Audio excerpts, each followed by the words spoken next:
Hey everyone, and welcome back. I have, of course, am Chesh. This is mail time.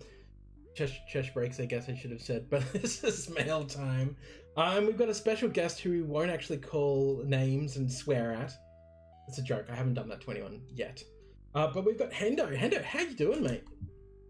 I'm very well, and thank you for having me. No, you can swear if you want and call me names. It wouldn't be anything different to normal. So it wouldn't be anything different for this stream. I feel like I fit in already. That's good. Exactly. Okay, so we do have a couple of things that people wanted us to talk about before we get into mail time. I guess first things first is, so you are going on your own content creation journey. Tell us about that. Yeah, look, it's an interesting little project. Over the last however long the internet's been around, I've probably had a few cracks at putting my hobby down on the interwebs, and I may or may not have shit the bed on various occasions, whether it went well and then just fizzled out, or I went to put it together and it didn't really work for me. So yeah, I just figured I'd try and put all my interests in the one spot and sort of try and play around with the podcast, a bit of video, a bit of blog stuff, and try and share some fun information. Really, that's about it. Absolutely. I mean, that's what it's about as well. Like, just, imparting some of that wisdom into the world and just having a fucking good time. Like, it's one of the things that I think I said about Chesh Breaks when I first started. It was like, I was doing magic content like 3 times a week, maybe 4 times a week, which is too much for anyone to do, for years. And I was like, I need a change. I was feeling a bit burnt out. And it was just before the pandemic hit, which is the most fucking ironic thing ever. And I'll preface this with saying, because, hang on a second, because I had thrown out my Dennis Rodman jersey, not this one, not this gorgeous signed COA. I had just thrown out my Dennis Rodman jersey just before I'd gotten back into the basketball stuff. It actually was the catalyst for me getting back into basketball cards just before the pandemic hit. Of course, I'm from Queensland. I have no idea where my collection is. I called my mum. I don't know, honey, I don't know what I did with it. She probably hogged it. Let's be honest. She's that type of person. She's, sold it to a secondhand store years ago. I don't want to think what was in that collection because I had my own card business at one point when I was younger. And yeah, so I'd absolutely chucked out my Rodman jersey. And then chucking that out was like, I wonder what NBA sets are out there and what I can open, which is what sparked me actually deciding to buy retro boxes and open them up, because I was like, I'm just going to open for fun and maybe grade some stuff for a little bit of profit, but mostly just fun. And then the pandemic hits and I'm like, oh, shit's worth money now. Because it hadn't been worth money for so long. And people are going to argue that point. And look, some of the high-end shit is always worth money, but I'm telling you right now, when you could go and buy a PSA 6 Jordan rookie for $500 fucking dollars, and now you can't get them for cheaper than $5,000, I'm gonna argue with you until you're fucking blue in the face that no, you're wrong and I'm right. Well, I think the pandemic it changed a lot of people's perspectives. I mean, those that were toiling away in the hobby constantly for the last, say, 5, 10 and longer years, they'll see it as an influx and a whole heap of noobs. I mean, I kind of embrace it to a degree. I mean, I've collecting stuff for a long time, but yeah, the pandemic and live streams and all that sort of stuff got me back into it, and I guess that's what kind of got me thinking again about putting together my own content. It's just sort of meeting different people and seeing what they're into and enjoying the conversation, really. Exactly. So I'm really excited to see how your stuff works out, what you do with it. I'm going to tell you the one most important piece of information, or I guess two, that I tell everyone who starts doing content creation. Get yourself a cheap Blue Yeti mic. It's like $200 to get one. They're really good. Yep. And don't eat or drink. Hang on a second. Don't ever eat or drink while you're doing a live feed, because people will get extremely unnerved by mouth noises. Yeah, right. Interesting.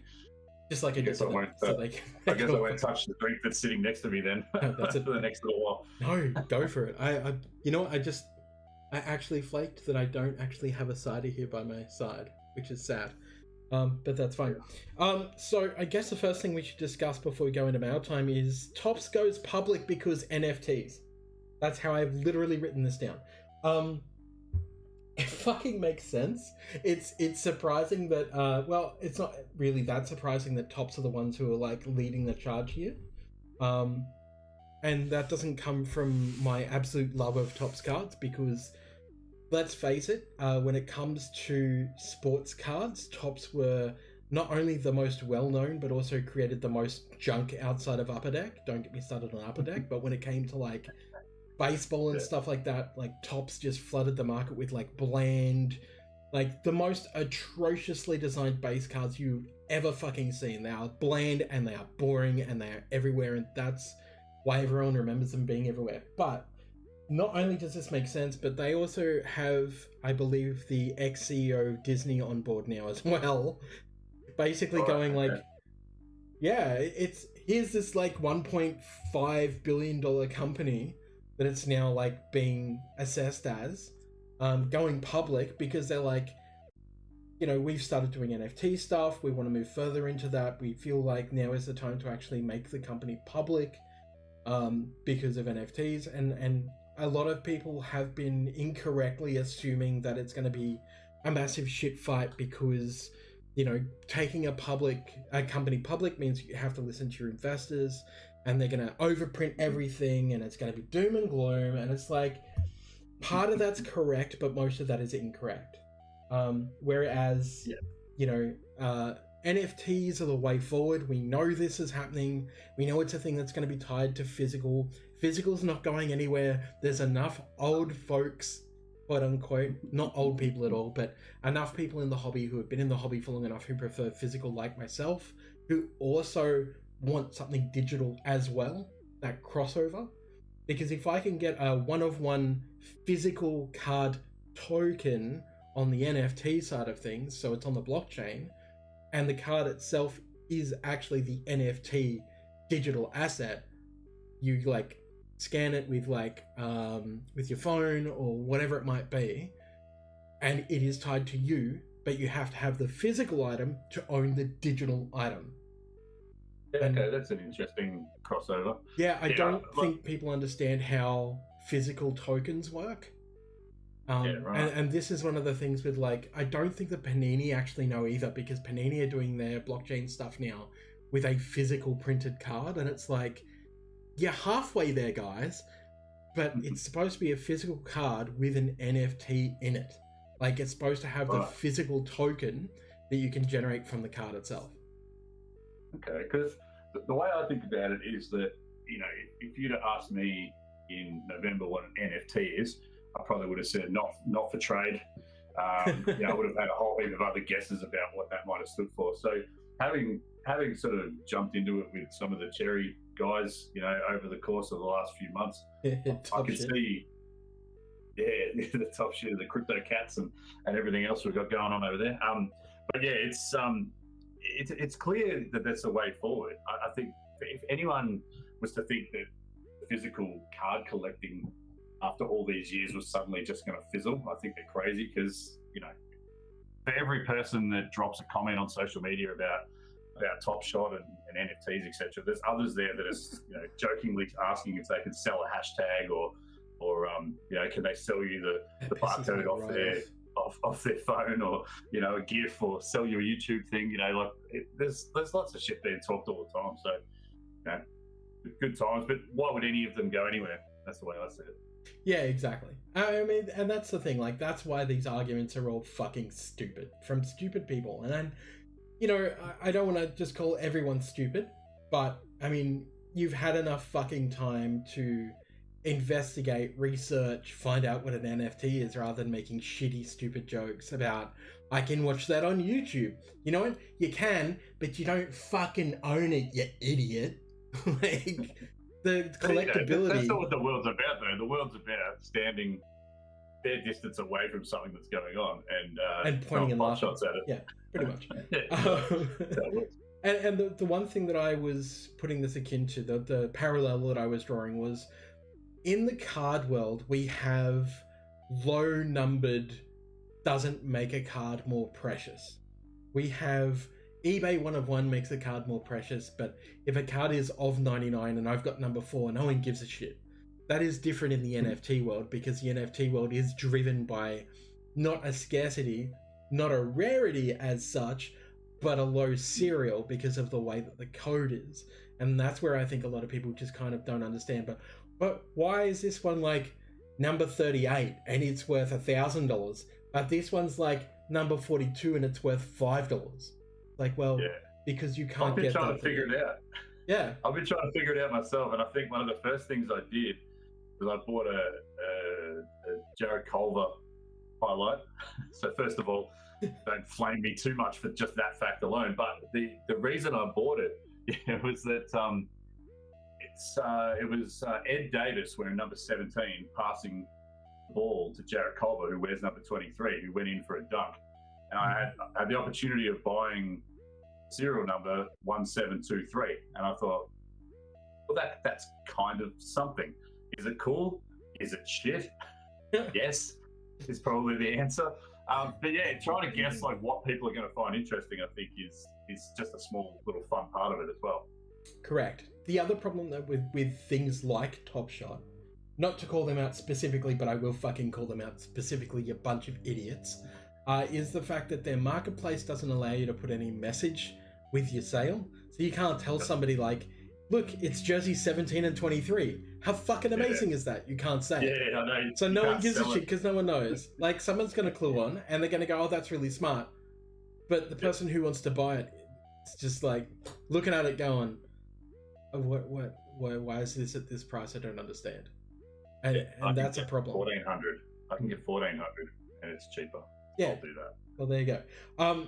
And the other problem with like platforms like Top Shot, again, not to call you out Top Shot, but you're a bunch of fucking idiots, is exactly what we're seeing right now, which is the market itself has taken a massive turn. People like myself got access to withdrawals and went, yoink, I'm going to leave $30 in there and fuck it. Because if I can't get a pack, I can't collect. If you tell me that you're about to put on sanctions on fucking legendary packs based on some arbitrary bullshit about collecting, when I can't collect because prices are too fucking high in the market because you can't mint enough fucking cards to go around, it's a problem. And all of these NFTs at the moment is that kind of weird, yucky, almost borderline disgusting premise of scarcity. And don't get me wrong, I love scarcity. I love making money. I do. I love making money. I'm not immune to greed. I'm not immune to money. I try and make it as ethically as possible, but I'm not immune to making money. These companies, however, don't give a fuck because they're making money. They're already making money. Exactly. They don't get. They're making a lot of money, and they're getting in early. No, they're getting in really early. Here's the thing for you people out there that maybe don't know how this works. You're using their marketplace. What happens when you sell your moment to another user? They take a percentage on the marketplace. They are making money from your pack, then they are making money from your sale. That's why they keep talking about bad actors and people going outside the marketplace to sell their cards. Guess what? I'm one of them. I'm a bad actor. Do you want to know why? Because you guys took too long to actually give me access to my fucking money. I had to find alternate ways to get my money out of Top Shot, which meant having to trade a digital moment for physical cards so that I had fucking money. It's not rocket science. You can't call It'll come customers full out circle. for that. Yeah, It'll come exactly. full circle. And I bet you I know the first thing you did when you collected your mail was that you went onto YouTube and watched that highlight for free. I fucking did. I was like, I can watch my moment at any time on YouTube for free. I love it. No, it was just funny because it's just like I think you guys all saw it in the Cherry Discord. I was up like all together, including physical items and digital items, not to mention what's still in my Top Shot account at the moment, like, you know, moment wise. I was up something like $4,000 from $9, you know, because I played the market, because I learned how. Yeah, I played the market. I learned how it worked. I was buying and selling moments. I was buying things that people would probably want from outside of Top Shot, who were coming into Top Shot, and then trading those. That's how I got like a Zion Williamson Prism 9.5 that I went and sold recently, you know, for like $200 and change, and did some really good deals and got myself some more Carson Edwards and stuff. And it was because if you go to quote unquote open beta, which by the way, you still shouldn't be in fucking open beta, but that's another thing for another time. You need to have your system running. You at least need to have your market running. Oh, it's Cody Edwards. Thanks for dunking with us. That's the first time I've seen that come up. Big Shaq dunk. So yeah, like at the end of the day, if you are doing an NFT market, your market should work, not partially work. And that means withdrawals as well. If your withdrawals don't work, your market doesn't work, because people can't meaningfully trade and sell and withdraw. That means when people do get the access to withdraw, they take out in droves, because now they have access to that money. And they're like... Yeah, it's like coming up for air. It's like coming up for air, I guess. Yep. It's a panic situation. Yeah, but I guess that brings it back to your initial question, though, is that, you know, we're seeing more and more things now. We joke in the Discord about digi-horses and the degens that are all like after a win like you've had and Peter Lee had and others had on Top Shot. But it's about getting in early. And I suppose whether it's digital horses, whether it's Tops NFTs, Tyson Beck NFTs, maybe they're the same thing, you know, all these different things. It's like, what's the next jet boat when everyone else is rowing? Like, what is it? Because we all would be the same. You know, we'd all like to get in early. You know? I'll tell you what it is. It'll be El Luchador Fantastico Grande, the best wrestling card game NFT you'll ever motherfucking play. I'm in already. I could be biased, but you know, it's just because it's my property.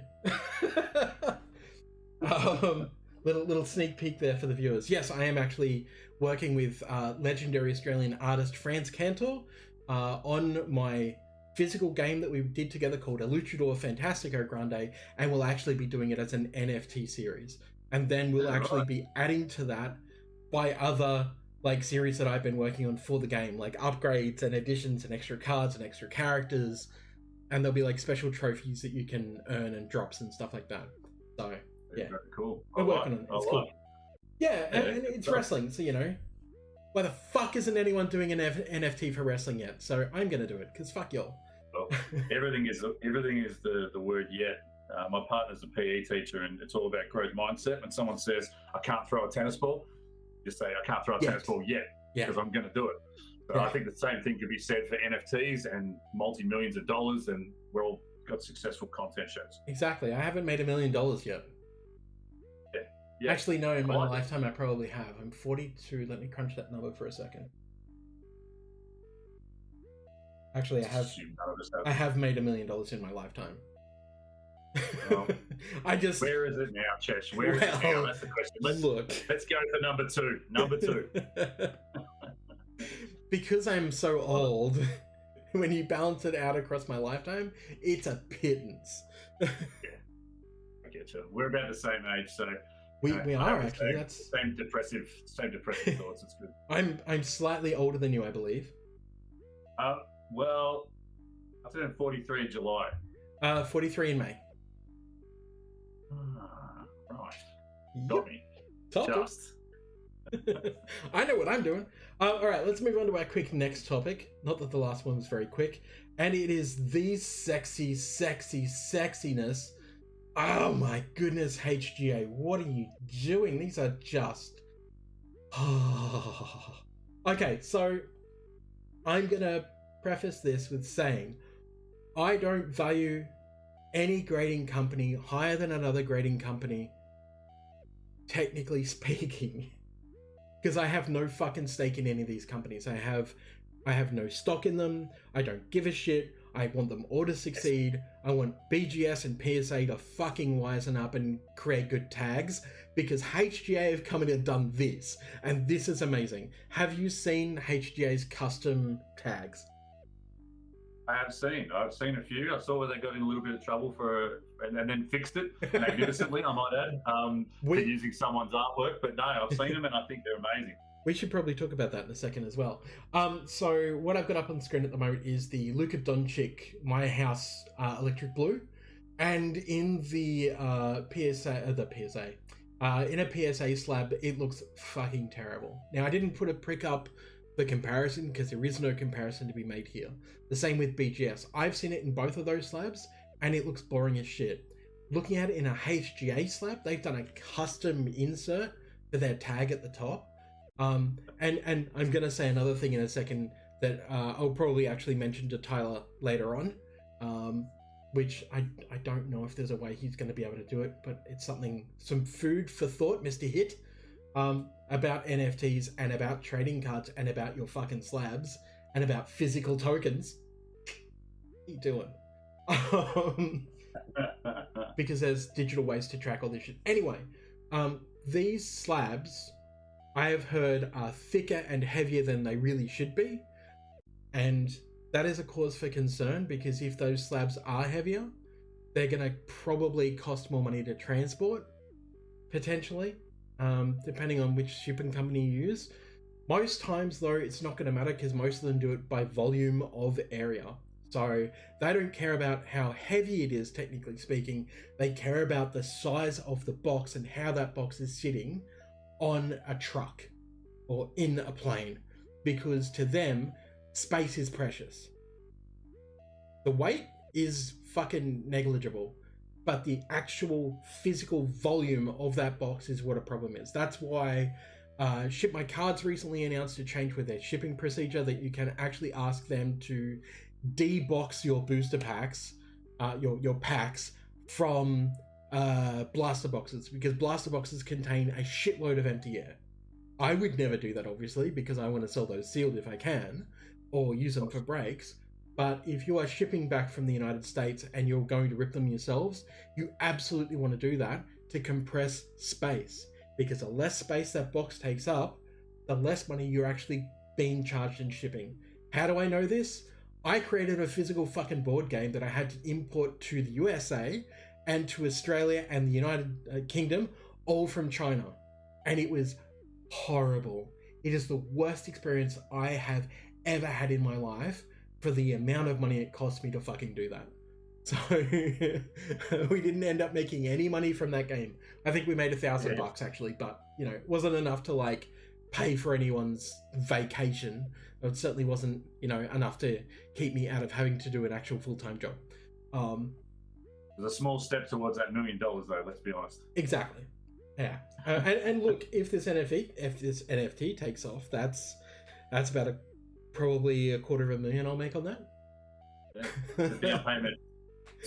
It's a board game down payment on your future. Yeah. And that's so. I should preface this as well by saying, like, physical token stuff is what if this NFT does take off when we do it, physical token is one of the things we're looking at creating for very special collections.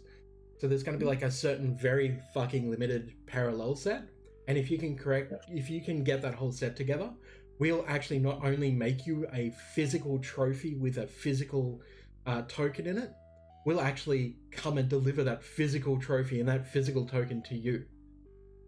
Yeah, like, right. We will literally fly wherever the fuck we need to and actually play the board game and give you a copy of the board game to you directly.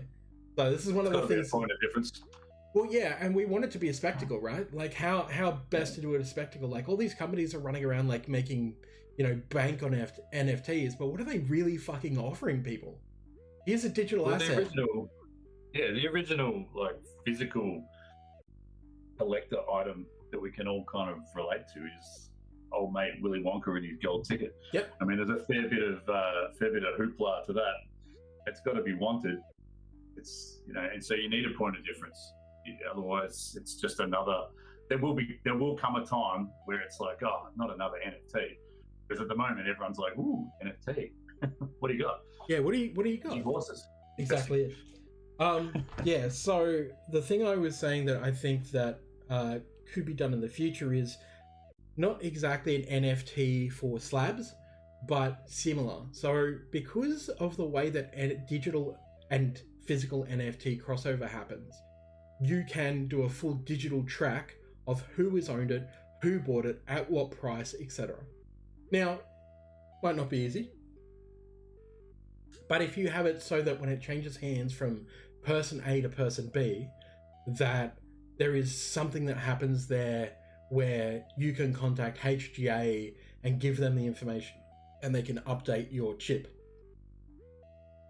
like your digital footprint basically, then somebody can take their HGA app on their phone, they can use near field, so the other NFT, the NFC, which is near field communication, and then you can scan the chip on top of your phone into the app, and the app will then allow you to like basically say, yes, I sold it to this person on this date for this amount, and then give it to the other person or send it to them or whatever. Because that way, it's like a registration, change of ownership form, but in a digital sense. Exactly. It is exactly like that. And that's what we can currently see with NFTs, is that they have a full tracking list through the system of, bought and sold, how much for, where did it come from? And to do that with a slab, I think is absolutely amazing to see, part of those details. Obviously, most of those details would be blacked out because of privacy, but like first name and an initial with a date sold and an amount, and even location, a geolocation, to me is that'd be amazing. Yeah, it'd be like looking up the history on a property, and you sort of look at it and you go, okay, I bought this property in 2018, and you take a big deep breath when you look at the price compared to when it last sold in 1970 and 1950, and you just see it's a fun moment to see how that stuff's changed, and I think one of the cheeky little parts of the Top Shot side of life that I think has people intrigued is that you may or may not, depending on what you're buying and when you're buying it, you may or may not see actual NBA player in the previous sales of that NFT, and that kind of small little access point, I think, is something that would intrigue people. Not everyone, but there'd be a percentage of people that would be like, hey man, I own this, and Tyrese Halliburton used to own it. You know what I mean? So it's just that, it's a little extra something that some people will find interesting, I think. And I think you could definitely transfer that to physical space. I think it would add value. Exactly. And look, it's kind of like, I guess it's almost like getting the card signed by that athlete as well. Like, do you know what I mean? Like, imagine if I could take that card, that graded slabbed card, to Luka Doncic, and it's a Luka, silver rookie from Prism, and I can get Luka to scan it and put his imprint in that scan. And not only is it a silver Luka Doncic, like, it's a silver Luka Doncic that has been, verified in a way by Luka himself. Yeah. Like, it has been scanned. Yeah, it's been blessed by Luka. Like, come on. Digi blessed. Who the fuck wouldn't want that? Like, yeah, absolutely.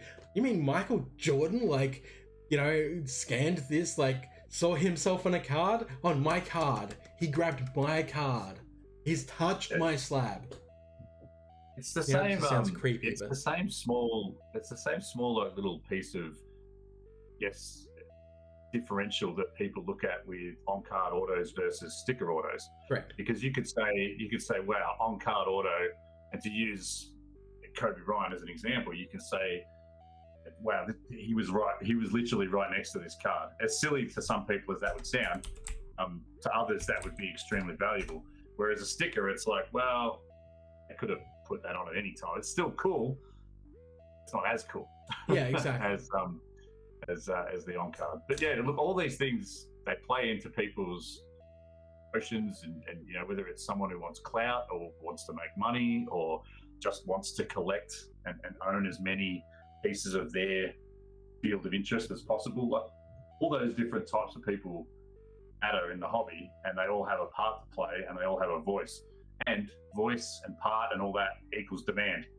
There's no shortage of demand. So these companies are going to continue to make new ideas come to life, because stupid bastards are going to start paying for it. Yeah, exactly. Because we like it. And that's why I'm surprised that it hasn't, like, we're basically going to be innovating into the board game NFT scene, because nobody's really done that before, or at least yet. And we want to do it, because I've not been really at the forefront of anything before, and it's like, oh, we're at like a precipice. We're looking down the ski slope of NFTs, and there's so much that can be done along the way, but most people are just kind of like, just skiing down there and trying to take it easy. And it's like, why the fuck aren't you ramping over all the jumps and just like trying to do some cool shit? Like, digital space is it's digital jazz, man. Like, why the fuck aren't you trying to do digital jazz? Instead, you're just playing, fucking solid 70s rock for old people. Like, it's like a digital library where everyone's got a shush all the time. Exactly. But yeah, no, I love it. It'd be so exciting. I mean, I'm keen to follow it, keen to keep hearing what's going on with it, because I just, to me, that's the carrot. It's like anything that's new, different, always look at it. I mean, you always look at it once. Yeah. It may not be for you. That might mean you get burnt for a couple $100, or it might mean that you just look at it and think, oh, this is a stupid mistake or otherwise. I think it's just a fun part of life, is that anything brand new, you at least want to look at it and see what it is. And if you can turn it into that slippery slope, like you said, and cash that second $1 million, then you're good to go. Yeah. I reckon it's great. Exactly.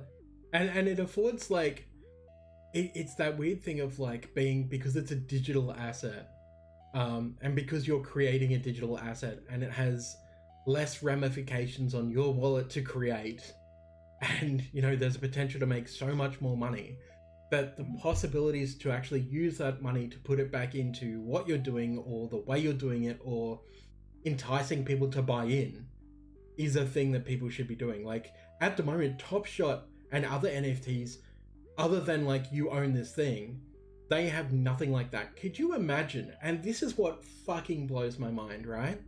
Could you imagine if it was, hey, and we did see this from like Derrick Rose, and I think it was Derrick Rose and like some other NBA players who were like, if you buy one of my Top Shot moments that's worth this amount of money, I will not only give you a double pass to come and play our game, but I'll literally fucking sit with you, have dinner with you, give you like a bunch of merch.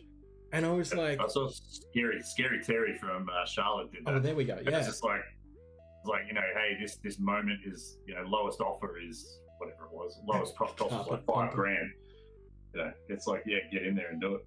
Yeah, exactly. And that is something that Top Shot should have been doing. Like, as soon as Top Shot saw that, they should have been straight onto it going, hey, can you delete that? Let's work together and let's make this a really cool opportunity for the both of us. Like, makes you wonder though if they're in cahoots with it. Like, it's like, they're doing streams all the time. Players are doing. I don't know. They're definitely in cahoots with the player streams, but it's only because somebody went, oh, this person actually wants to like open stuff. Can we get them some packs? And it's like, what, you didn't think about that straight up? Like, it's fucking obvious. You're in a digital space. You're doing it with like actual NBA licenses. Why wouldn't you reach out to those people's fucking management and go, hey, we've got a cool opportunity.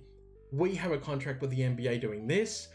We want to give you a really cool opportunity because your client is young and funky and in with the kids, and we want to do all this cool shit. Why wouldn't you do that from day one?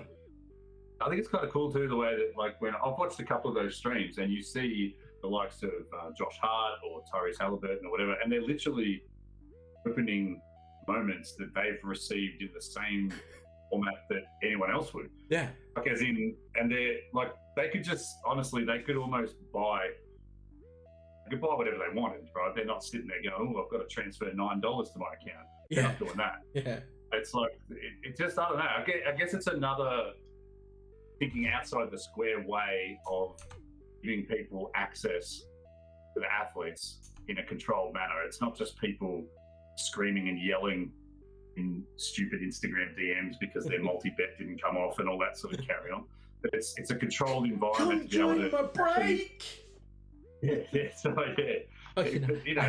controlled environment. And I think it's cool. I think the kids love it. Sure. You know, speaking of that, I think I actually maybe forgot. Oh, hang on a second. No, it's too late. I don't think I have an image for it. That one? No, must have. I think I say we weren't online yet. No, we're absolutely online. We've got Carpet Punter in the chat. We've got Steve Stafford from Trading Card Community Breaks in the chat.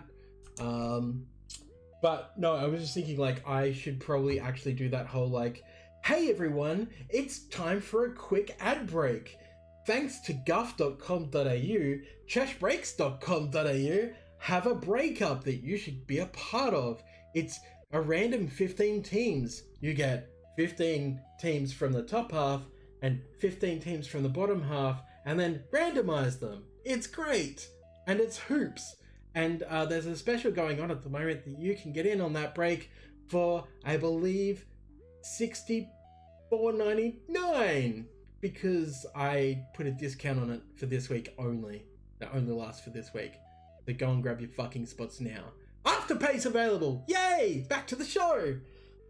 I'm really not great at the whole, like, having to do ad shit, but I should do it. Afterpay actually makes everything affordable in life. Yeah, I was so stoked because I was like, I'll try, but, you know, I just got my ABN, I just set up the website, I slaved over it for, like, a couple of days to try and, like, make it look less template-y. And I was like, oh yeah, Afterpay, I should probably do that. And then I applied, and then I was approved in like 3 hours. And they were like, welcome to Afterpay. You can now offer Afterpay. And I was like, fuck me, that was easy.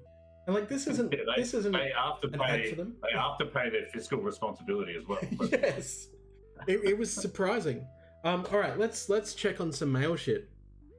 So let's do it. I'm pumped. I went in a Topps Inceptions break with Cherry Collectibles, and I don't do baseball, but I thought I would just because it's different and fun.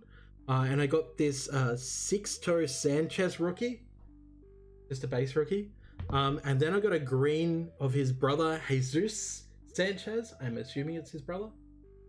They both have the surname Sanchez, but this is a green rookie. And I got an RPA to 99 of Trevor Rogers.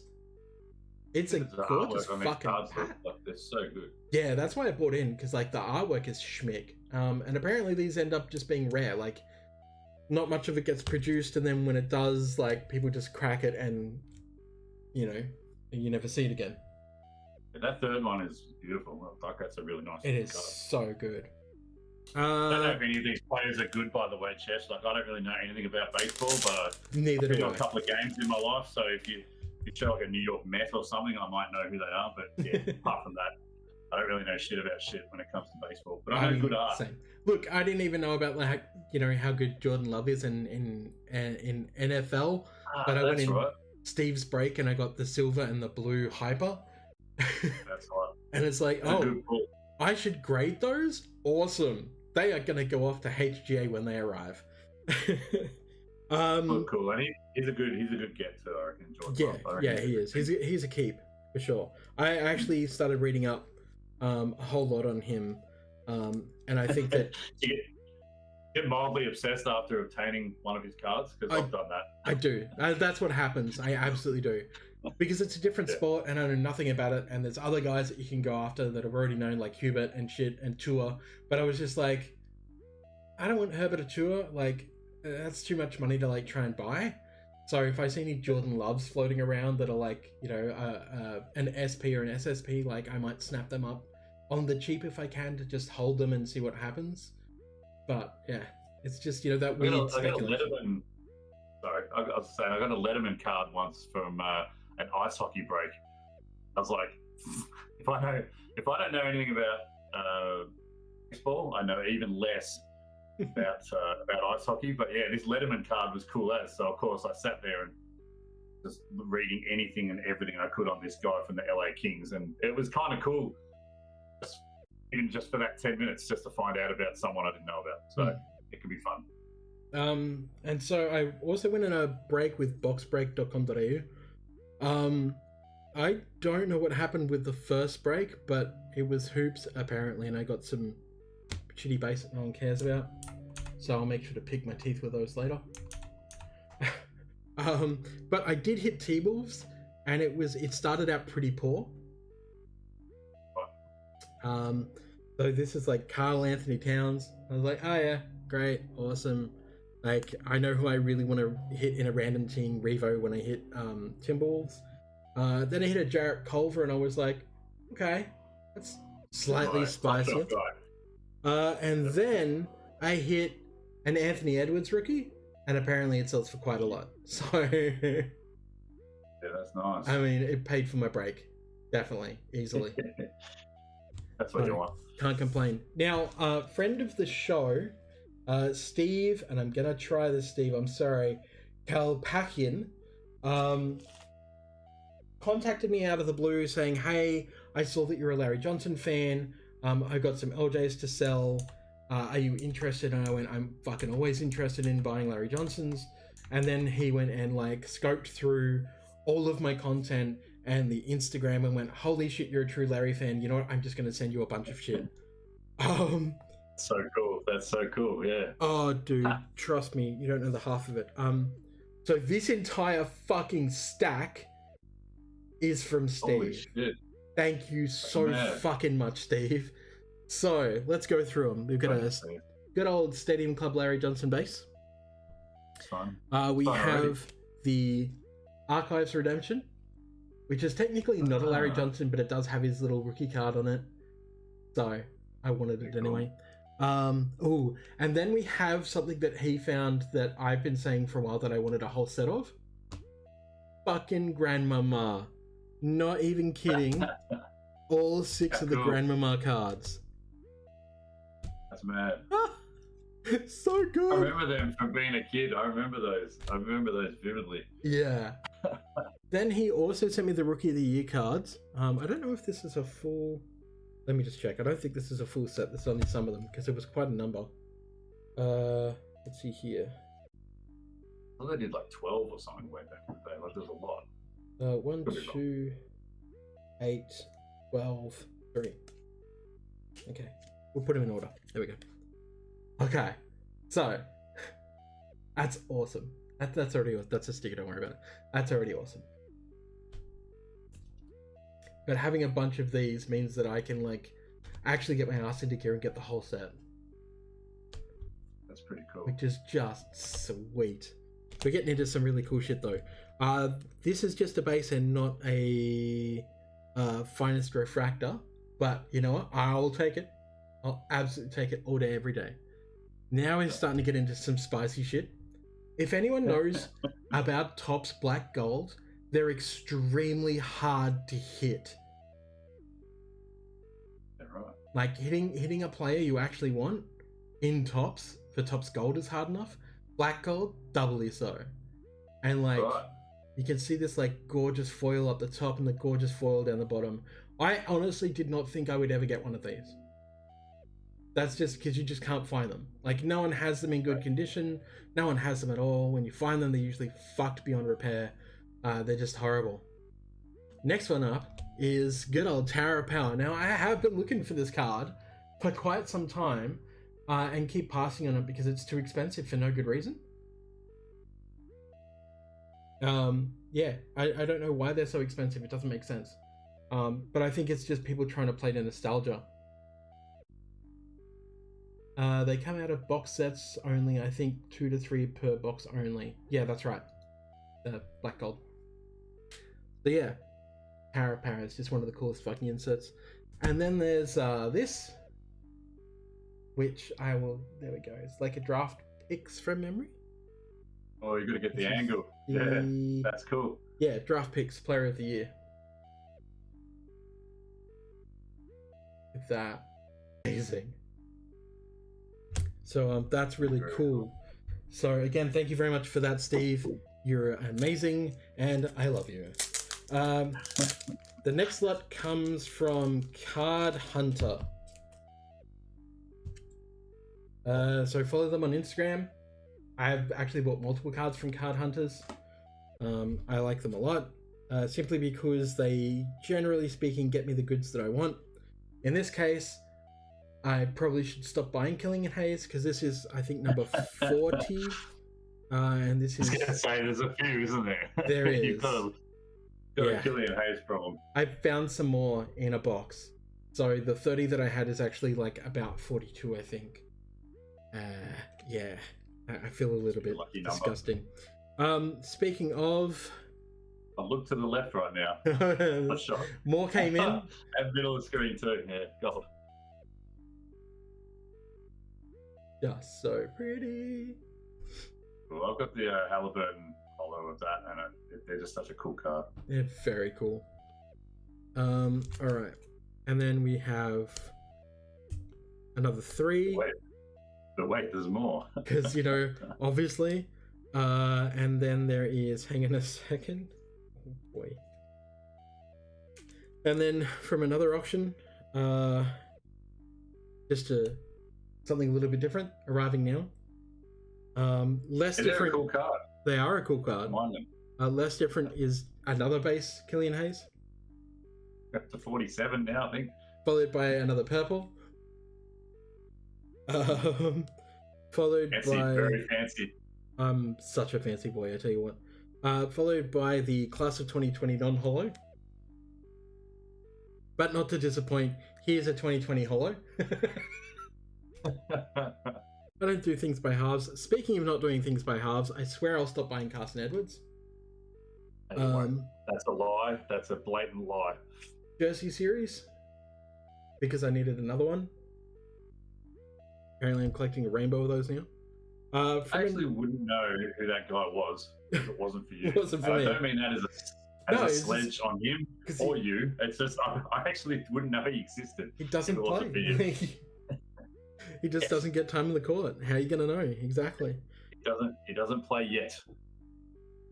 Picked up a Larry Johnson team MVP for my collection. This is nice. I like this is one that I love.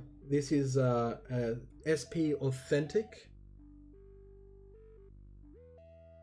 I thought that was the 3-pointer against Indiana for a second, where he did the big L with his arms after the bullshit 4-point play.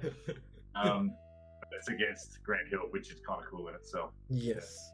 And this one is a European Upper Deck holo. Oh yeah, I've got the one of the Jordan ones of those. I got 2 of them in a box once. It's always cool when you've got a card that you've seen heaps, and then you see another from the set that you haven't seen in ages, because it makes it look brand new to you. But I haven't seen the European ones before. That's pretty cool and different.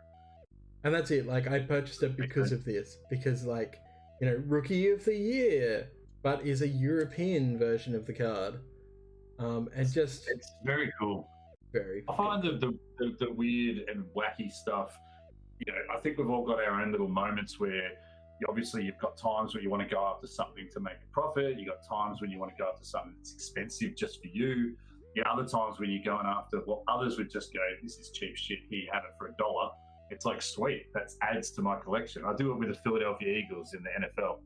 Now at times I've picked up, especially on eBay, I've picked up like a 14 card set from 1975 or something, and it's like literally $14. It's like, yep, come on, I'll take it. It's the value is our own, like the way we look at it. Exactly. It varies for everyone. But yeah, I love finding a $2 or $3 or $4 card that's just, in my eyes, it's just the best shit ever. And I just finding the bloody thing for $200, that's for sure. I put my phone down and I can't remember where I put it. So that's a plus. This is the part where I say something janky like, this is why being blind sucks. Because sometimes you just put... There it is. Sometimes you just put your phone down and you literally cannot see it at all. Cool. All right. I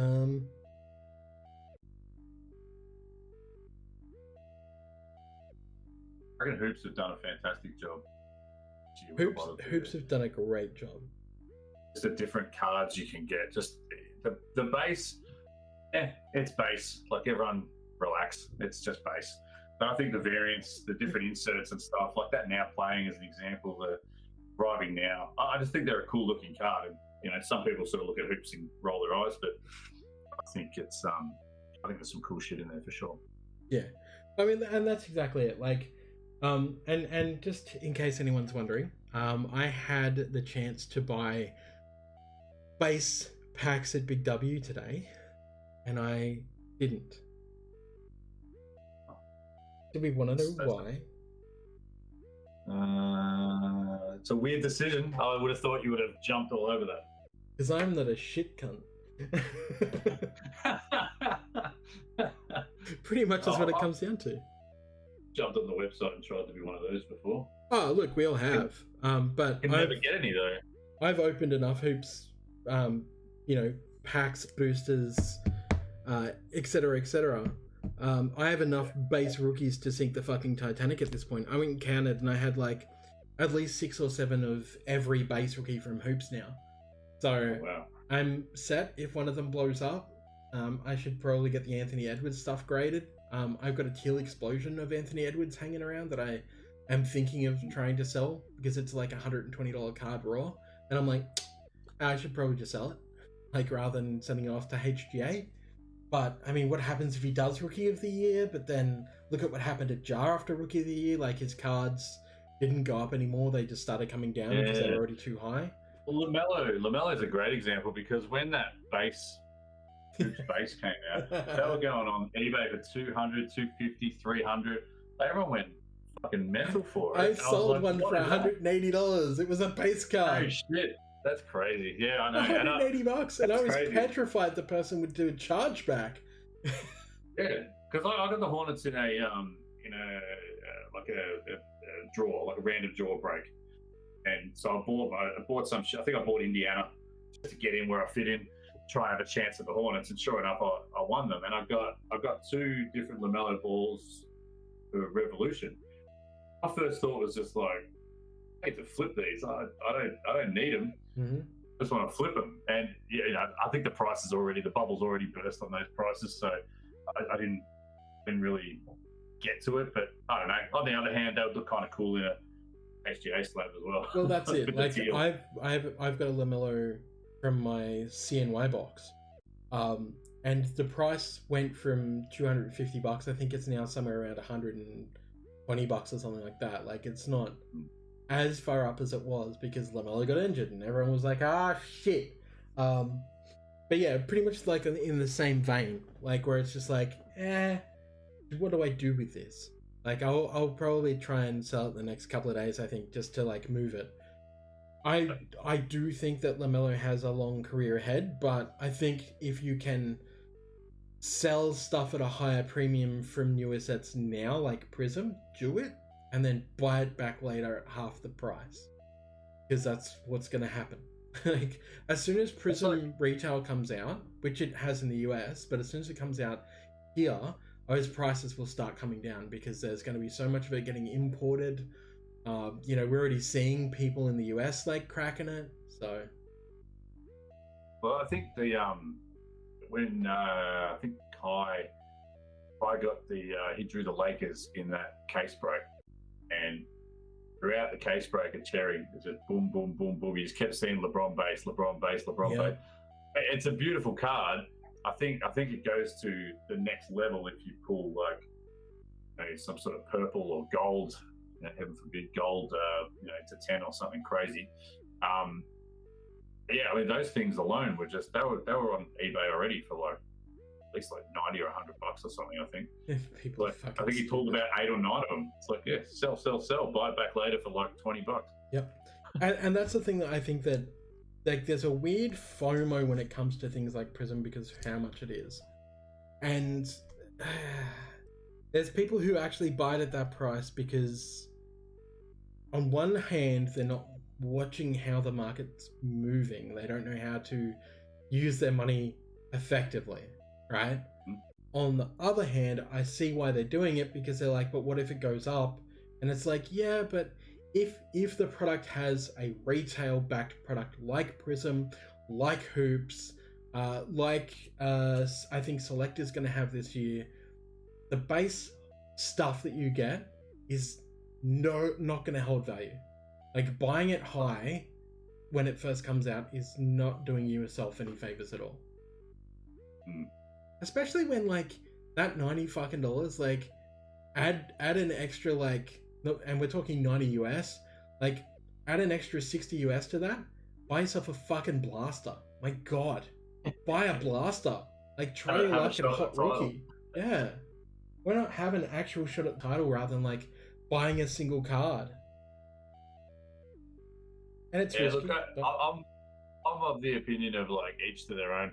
If there's an extra person out there that's that's doing a strategy that benefits my strategy, then good to them. Yeah. If you want to buy my shit at expensive, like fantastic, awesome for me, because it means that I can buy shit. So yes, please keep buying my expensive cards, and I'll keep adjusting for the market. Yeah, it's funny because I actually had somebody who was new to the Chesh Breaks Facebook group, the break group, and they bought 2 blasters on a Friday, and by I think it was the Tuesday the next week, the blasters had gone down like $20, and he was like, "Oh, I'm spewing. Like if I had only waited until Tuesday, like I could have gotten them off you for cheaper." And it was like, well, really how it works. Not how the market works, my dude. Like, if I had have known that on Tuesday I would have to like, take a fucking loss on these blasters and sell them much cheaper than they were, like take a $20 cut on them, then I would have done that, and people would have been happy. But that's not how business works, and that's where the strategy. Yeah, that's where the strategy comes in, though, because you may think to yourself, well, okay, depending on cash flow, all that sort of stuff that really does matter. But you might just go, okay, prices have come down a little bit. Maybe those boxes I bought, maybe I'll just hold on to them because the price isn't going to be down forever. And maybe I'll break another product. Exactly. Because if you look at even something like Cork Kings last year, and they were going for just a sensational price when I first saw them pop up, comparatively, and they seem to just keep going up. Well, I'm not actually a big Cork Kings fan at all, just personally. I'm just not a fan. I'm a mass fan. I fucking love it. Yeah, see, some love them and some hate them. But then I'm the type of person who hates Mosaic. I'm like, not a fan of Mosaic, but I love Prism, so. Yeah, I'm trying to rock a bloody Randall Cunningham rainbow in Mosaic. So it's like, I'm a little bit more Mosaic, you're a little bit more Cork King. So, but that works because it's like eating chicken wings. If someone likes drumsticks and someone likes flats, and no one's going to step on each other's toes. What if I like both, Hendo? What if I like both? You and me could probably never eat chicken wings then, because I'll get upset. Just put hot sauce on my chicken. I'll be happy. We could do a long time talking about barbecue. Let me tell you, that maybe another time. I want to take over the run sheet. I like going to barbecues because other people get to cook, and I get to play the blind card. So that's I used to be a chef. So being blind now is like I've had to take a big step back from what I used to do, a lot of the shit that I used to do. Like you won't catch me on a skateboard anymore. You probably won't catch me like riding a bike on the road. Through a park, absolutely. On a road, fuck no. But barbecuing is one of those things that I live in an apartment now here in Melbourne. There's nowhere we can barbecue it anyway. But even if I could, I'd probably just go, I don't know if I can really do it because, my sight's pretty bad. And I don't want to like injure myself. It's bad enough when I'm cutting vegetables, and sometimes I'm like, I can't see this vegetable very well. I wonder how long until I cut a finger off. You don't want to cut the finger carrot. No, I've done it. I've cut through a nail before. That was interesting. Yeah, I've had a couple of situations with the kitchen that just makes me want to shudder. Especially those, those slicing machines, like not machines, but the slicing. Yeah. So, yeah. There's my knuckles. Yeah, that's what happened. Yeah. And let's just say I was living on my own in an apartment. I did not have first aid kit, so I ended up getting my mate to come over, who brought like what was it? It was like some sort of kid branded first aid kit, like not so much like Hello Kitty or something, but it was hilarious. It was just like I cannot look after myself. Yeah, I think the worst injury I ever suffered was when I was a kid, and it was a food processor, and I still have the scar in my finger and going into the nail. My nail is still affected, and that was when I was like maybe 14, and I'm 42. So, like there's still visible scarring from where the blade cut through my finger, like straight down to the bone. Yeah, that's not great. No, and that wasn't even my fault. Like, yeah, power was turned off at the wall. Was making a cake. Went to like taste the batter. Put my finger in. Then the because it was an electrical storm, something outside exploded, a transformer or something, and it just went whiz-ting. And I was like, oh, what was that? And then I looked down at my finger, and there's like blood all through the cake mix. And my finger is like dripping cake mix and blood, and I was like, "Oh, okay, now I've got to try and not pass out." Do I not lick it? Wow, yeah. And I actually have I have a scar on the palm of my hand from a crystal glass. That was different. Who knew that if you put cold Coke in a freshly washed crystal glass, because of the heat element from being quote unquote hot to being quote unquote ice cold from the Coke, that it makes the crystal resonate at a certain frequency that you can't hear, and it explodes in your hand. Oh snap! I didn't know about the frequency part, but I do know that if you go outside in a freezing cold morning and go, oh, my windshield is icy, let's pour some hot water on it. Oh, I see people do that all the time. I'm like, don't do that. Don't do it. It's gonna crack. Yeah, the crystal thing is hilarious because I didn't know it before that, and now I do, and now I just don't like going near crystal at all. I stay away from crystal glasses. Or if I have to wash crystal glasses, I'll let them sit until they're like room temperature and then pour liquid into them. Well, that's the thing. But I think it's, what do they say? Once bitten, twice fuck off. Yeah. Well, once I'm stupid enough to do it once, but doing it twice, this is why I'm still somehow alive. Yeah, it's like, now you're judging me. I survived the first time. I definitely fucking won't the second. All right, cool. That's mail time. I think we've got everything.